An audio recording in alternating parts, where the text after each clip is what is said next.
Good morning, ladies and gentlemen, and welcome to the Bilingual News Flash. Good morning, Waha.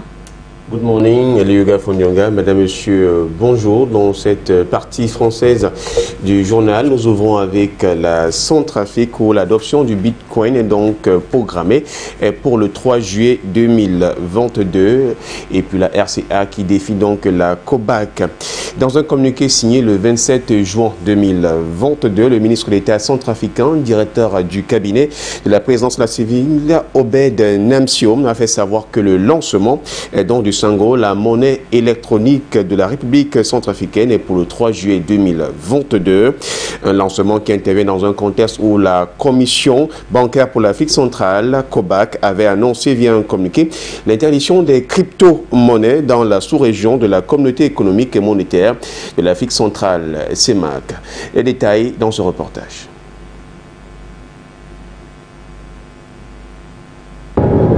Ce n'est plus une appréhension. La réalité arrive à grands pas.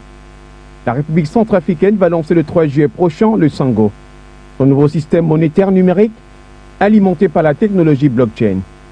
Elle adopte ainsi le Bitcoin comme monnaie officielle aux côtés du franc CFA et légalise de facto l'usage des crypto-monnaies, une première en Afrique. Après le vote à l'unanimité par l'Assemblée nationale, le 28 avril 2022, d'une loi qui régit toutes les transactions en crypto-monnaie et qui fait du Bitcoin une monnaie de référence à côté du franc CFA, et sa promulgation par le président Faustin Archange Touadéra en avril dernier, la Centrafrique va procéder le 3 juillet 2022 à l'adoption de ce nouveau système monétaire. Acclamation, la loi régissant la crypto-monnaie en République centrafricaine. À cette date, le président centrafricain avait annoncé que cette démarche place la République centrafricaine sur la carte des plus courageux et visionnaires pays au monde. De ce fait, l'annonce du lancement officiel du Sango marque la concrétisation de la volonté des autorités centrafricaines à aller vers les crypto-monnaies. En officialisant donc le Bitcoin comme monnaie légale aux côtés du franc CFA, les autorités centrafricaines déclarent qu'il s'agit d'un pari avec le monde et la possibilité de se connecter à un avenir qui s'annonce à la fois prometteur et surprenant. Désormais, tous les paiements en monnaie numérique jusqu'aux impôts seront autorisés. Il s'agit d'une initiative unique annoncée par son Excellence au professeur Faustin Archange Touadéra, président de la République, chef de l'État. Le Sango, catalyseur de la tokenisation des vastes ressources naturelles du pays, est l'initiative économique la plus progressive en Afrique et ailleurs. C'est une stratégie ambitieuse visant à construire rapidement une économie performante, ne pouvant que s'appuyer sur les nouvelles technologies qui ont pris le monde d'assaut et ont permis à l'agent d'accéder à un autre niveau avec le Bitcoin comme mot d'ordre.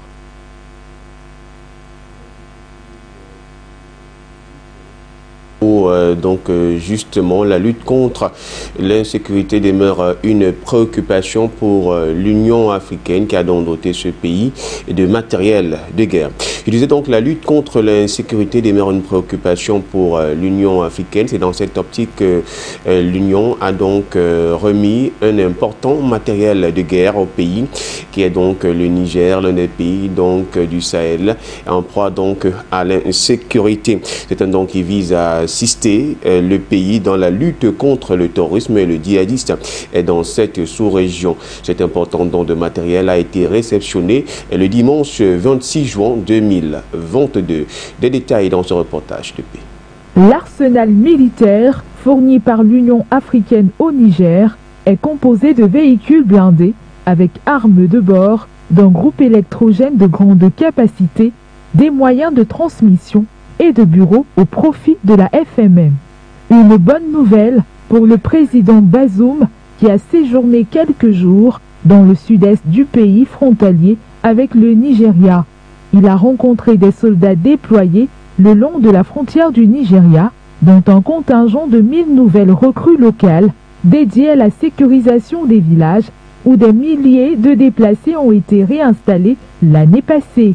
Dans le cadre du retour des populations déplacées des 45 villages de la commune de Guesserérou, le président Mohamed Bazoum a visité les positions des forces de défense et de sécurité de Garindogo et de Guesserérou pour évaluer le dispositif de sécurisation de ces villages. En s'adressant dimanche au détachement de Garindogo, le président Mohamed Bazoum a fait savoir qu'ils vont ramener les 45 villages de la commune Guesrérou et ce sera aux forces de sécurité notamment de les sécuriser. Les capacités seront renforcées grâce aux armes qui sont disponibles et qui seront mises à disposition. Le Nigeria, comme la plupart des pays du Sahel, est confronté aux attaques terroristes. Selon plusieurs témoins, les éléments de Boko Haram continuent cependant de semer la panique dans le sud-est du Niger, poussant des milliers de personnes à fuir leur village. Les autorités locales estiment qu'entre juin et juillet 2021, 26 573 personnes qui ont fui les violences suite aux attaques des djihadistes de Boko Haram ont été reconduites dans 19 villages où la sécurité avait été renforcée. Le pays collabore avec des puissances extérieures pour contrer la menace terroriste, mais la situation reste toujours critique. Cependant, le président Bazoum ne compte pas baisser les bras et ne cesse de réitérer sa volonté de résoudre le problème de l'insécurité. Récemment, il a appelé ses homologues du Burkina et du Mali à une synergie d'action contre le mal qui se généralise davantage. À la suite de cet élément que vous venez de suivre, nous vous proposons de suivre dans ce morceau choisi du président nigérien Mohamed Bazoum à l'endroit des forces de défense. Il se félicite des bons résultats obtenus par son armée contre les branches djihadistes de Boko Haram et la branche de l'État islamique dissidente donc de l'Afrique de l'Ouest. Je vous propose de suivre. Nous faisons une évaluation de la situation sur cette année et que nous la comparons aux années précédentes, nous notons de façon évidente qu'elle s'est améliorée. Nous avons noté beaucoup moins de pertes que d'habitude dans vos rangs. Nous avons aussi noté bien plus de pertes dans les rangs de notre ennemi. C'est parce que je sais dans quelles conditions extrêmement difficiles que vous travaillez qu'il m'a semblé qu'il est toujours de mon devoir de venir vous voir, vous saluer, vous encourager et vous dire que la nation compte sur vous. Allons du côté du Mali et bien donc de cette audience qu'a accordé le président de transition Assimi Goïta au marché guinéen. Après 37 jours de marche entre Bamako et Conakry, les marcheurs guinéens ont été reçus en audience par le président de transition, colonel Assimi Goïta. Au cours de cette audience qui leur a été accordée, ils ont démontré leur soutien au Mali dans la lutte contre le panafricanisme. Et en termes donc de symboles, 2 drapeaux qui démontre également aussi le soutien de la Guinée envers le Mali et dans la trajectoire prise comme habité. Pour plus de détails. Le flambeau du panafricanisme à la main, les jeunes Guinéens ont été reçus par le président de la transition malienne après un parcours exceptionnel de 1227 km sur l'axe Conakry-Bamako. Au nombre de 17, ces jeunes Guinéens ont voulu transmettre les messages de soutien à celui qui a décidé de lutter pour la liberté de l'Afrique en général et du Mali en particulier. C'est une façon pour nous de réaffirmer et de consolider la solidarité que le peuple guinéen, à travers son président de la transition, Mamadi Doumbouya, a réaffirmé la solidarité avec le peuple malien à sa tête, Monsieur le Président Assimi Goïta. Des moments forts consacrés au chef de l'État, son Excellence Assimi Goïta, qui rappelle le rapprochement des peuples non seulement par l'histoire et la géographie, mais aussi et surtout par les valeurs sociétales. Aux heures difficiles, le soutien reconfort, une reconnaissance que le gouvernement n'a pas manqué d'exprimer. Votre geste est aussi un geste d'espoir pour chacun de nous, que nous allons continuer à travailler pour renforcer notre unité, pour renforcer le panafricanisme, pour encore faire entendre la voix des peuples. Parce que nos organisations que nous avons, que ce soit la CEDEAO, que ce soit l'Union africaine ou même l'UEMOA, nos organisations doivent davantage travailler pour et refléter les aspirations des peuples africains. L'Afrique engagée ainsi sur la voie de renforcement de son unité, la révolution déclenchée doit faire du chemin. Parole des jeunes Africains pour qui, dans la conviction, il y a des épreuves et non des difficultés. Parlons donc à présent de ce soutien que les femmes du Mali, du moins le lobbying des femmes, marge donc du sommet du 3 juillet qui va se tenir à Accra pour la CEDEAO, afin de contribuer donc aux efforts de médiation entre le Mali et les CEDEAO. Une délégation de femmes, notamment donc des consomptions, femmes du Mali pour la transition politique, qui est donc conduite par Maître Soya Maïga, séjourne donc à Accra depuis quelques jours dans le but, bien évidemment, de pouvoir apporter davantage plus d'informations en ce qui concerne donc les sanctions qui sont à l'encontre du Mali depuis le 9 janvier 2022. Cette mission se tient donc en quelques jours, comme l'avons souligné, du sommet de la CEDEAO qui va se tenir à Accra le 3 juin prochain. Food Haiti nous en dit plus. Pour un Mali émergent et refondé, chacun doit jouer pleinement le rôle qui est le sien. C'est ce que pense et affirme l'ancienne présidente de la Commission africaine des droits de l'homme et des peuples de l'Union africaine et ses camarades du consortium des femmes du Mali pour la transition politique. Ainsi, elles ont décidé de s'impliquer en faisant des plaidoyers auprès des chefs d'État de la CEDEAO pour la levée de l'embargo, mais aussi auprès des partenaires techniques et financiers pour abréger la souffrance des Maliens. C'est dans ce cadre qu'une délégation présidée par Maître Soyata Maïga est composée de Mme Sangaré Oumouba, enseignante, ancienne ministre de la promotion de la FEF, Mme Diallo Deidia Katra, pharmacienne, ancienne ministre du Travail, de l'Emploi et de la formation professionnelle, Mme Maïga Hadeye Yakouba Abdoulaye, membre du comité de suivi de l'accord de paix et de la réconciliation au Mali, séjourne depuis le 23 juin à Accra. Selon un communiqué de presse, il s'agit d'une mission de plaidoyer auprès du président Nana Akufo-Addo, président de la République du Ghana, président en exercice de la conférence des chefs d'État de la CEDEAO et de toutes les autres parties prenantes présentes dans la capitale ghanéenne à la veille du prochain sommet de la CEDEAO. À en croire le consortium des femmes pour la transition politique au Mali, la mission de plaidoyer poursuit deux objectifs principaux.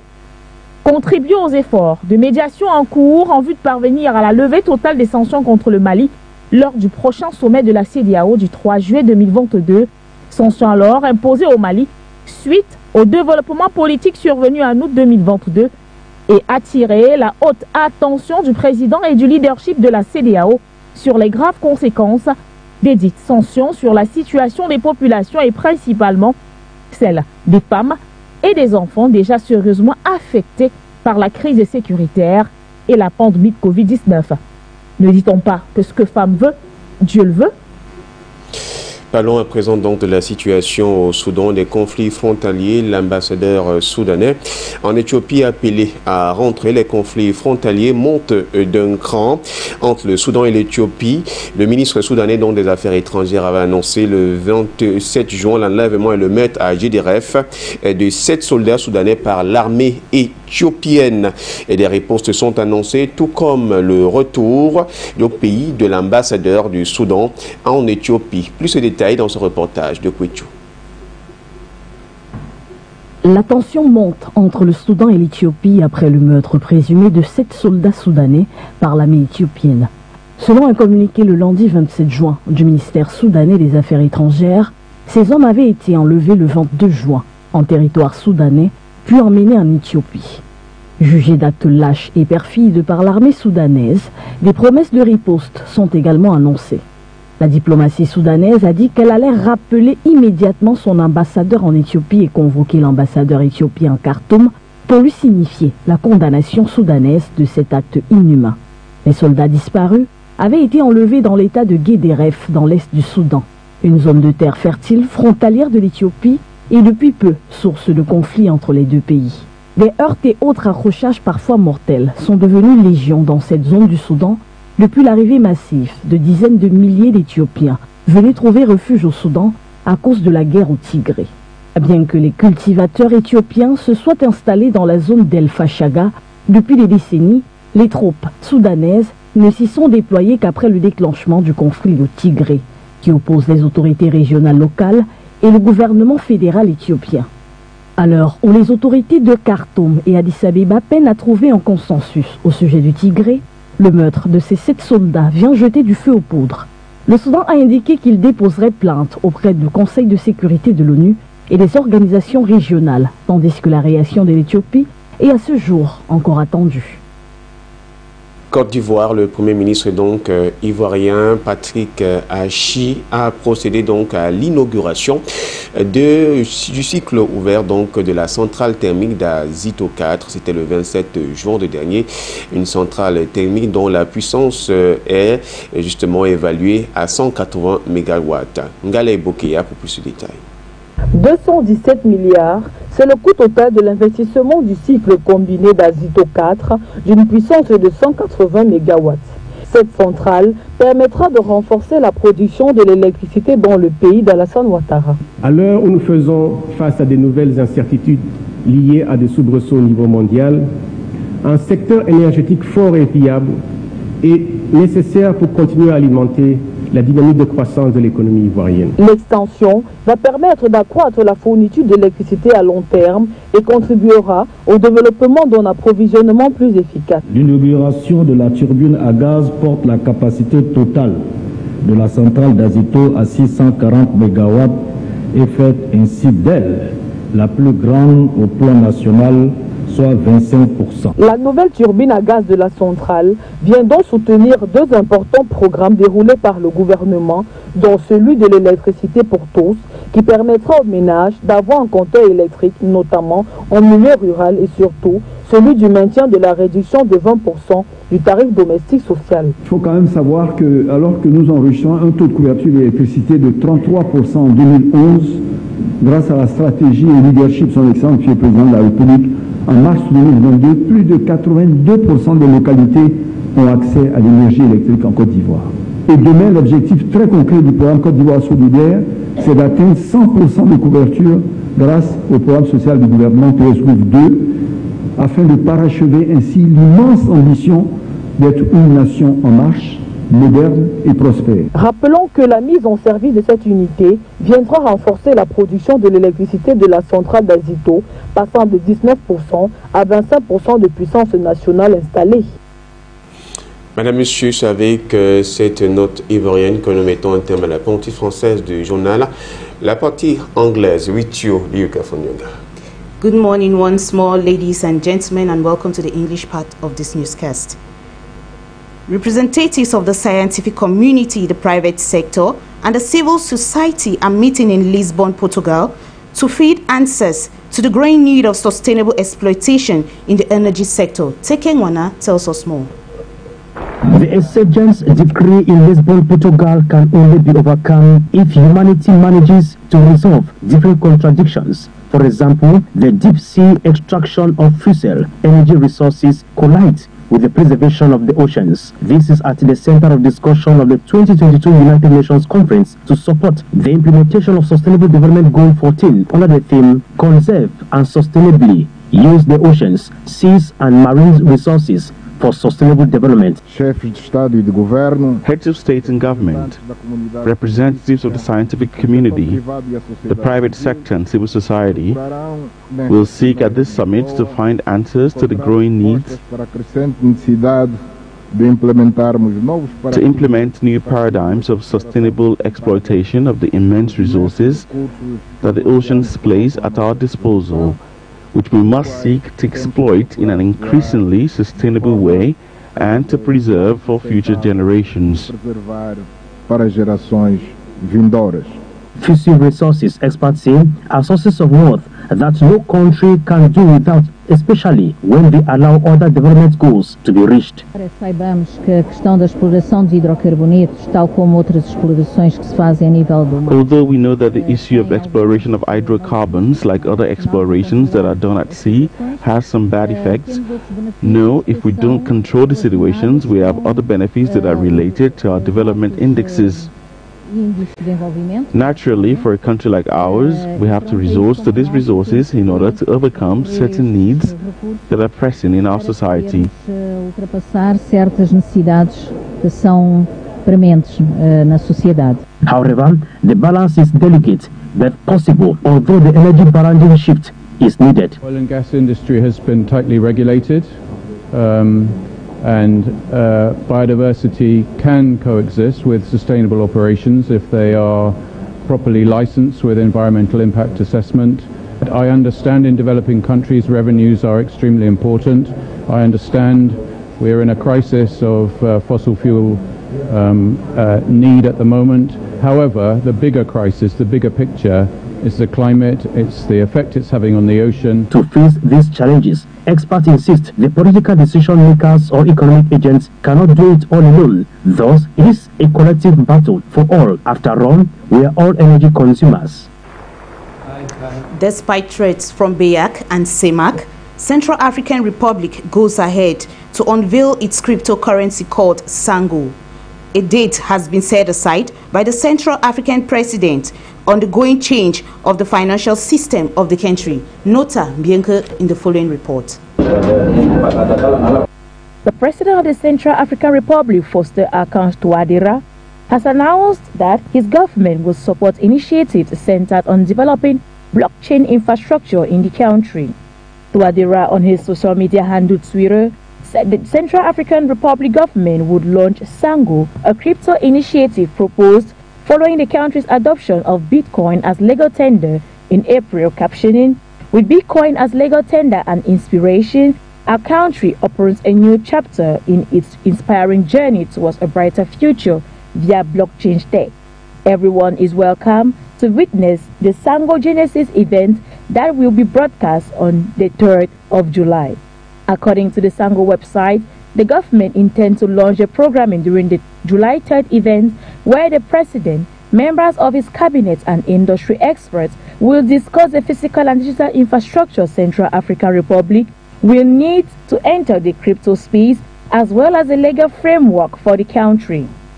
Sango's project plans include building a legal crypto hub that aims to attract global crypto businesses and enthusiasts, expanding Bitcoin adoption in the country, and creating a virtual crypto island as a special economic zone in the metaverse that will likely have equal space in the physical world. According to Sango, Central African Republic plans to have a specific legal framework for crypto by the end of 2022, which is an ambitious strategy to quickly build a successful economy which can only rely on new technology that have taken the world by storm and taken money to new heights, with Bitcoins as the watchword. Touadéra and the country he governs plans to adopt crypto, which appears to be modeled on El Salvador, whose Bitcoin Act states that digital currency legal tender takes effective in September 2021. Human Rights Watch and Human Rights Organization, which has been closely following the Anglophone crisis, in a newsletter posted on their page, gave statistics of the devastating, damaging things done by separatist fighters. Details with Nota Bianca. Human Rights Watch said that armed separatist fighters have killed at least 7 people, injured 6 others, raped a girl, and committed other grave human rights abuses across Cameroon's Anglophone regions since January 2022. In an uptick of violence, the separatists have also burned at least 2 schools, attacked a university, kidnapped up to 82 people, including 33 students and 5 teachers, and threatened and beat 11 students. Between April 1st to June 15, Human Rights Watch interviewed 38 people by telephone, including 27 victims and witnesses to separatist abuses, 3 relatives of victims, 4 Cameroonian journalists, and 4 members of Cameroonian human rights organizations.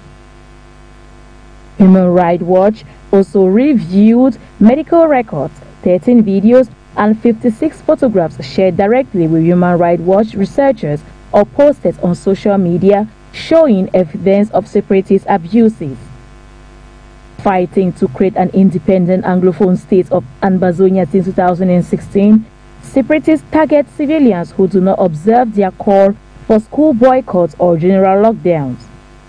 These abusive calls trample the basic rights of an already terrorized civilian population, and separatist fighters and their leaders should be held accountable and punished for their violent enforcement. Since 2017, armed separatists have kidnapped hundreds of people, including students, teachers, medical staff, humanitarian workers, clergy, and government officials. They have also killed and tortured civilians and carried out widespread attacks on education. They have also intimidated human rights defenders, the latest attack being on April 30th, the kidnapping of the ruling party Senator Regina Mundi alongside her driver in Bamenda. Human Rights Watch is calling on the Cameroon's regional international partners as they should intensify calls on the Cameroonian government for accountability and better protection of civilians. They should also impose targeted sanctions such as travel bans and asset freezes on separatist leaders who bear responsibility for committing abuses. Ladies and gentlemen, we pull our curtains for the first edition of the Bilingual News. Good morning once more, Waha. Bonjour, Liuda Fonyoga, mesdames et messieurs, donc cette édition d'information s'achève. Merci de nous avoir suivis. Des programmes de Foyou TV se poursuivent.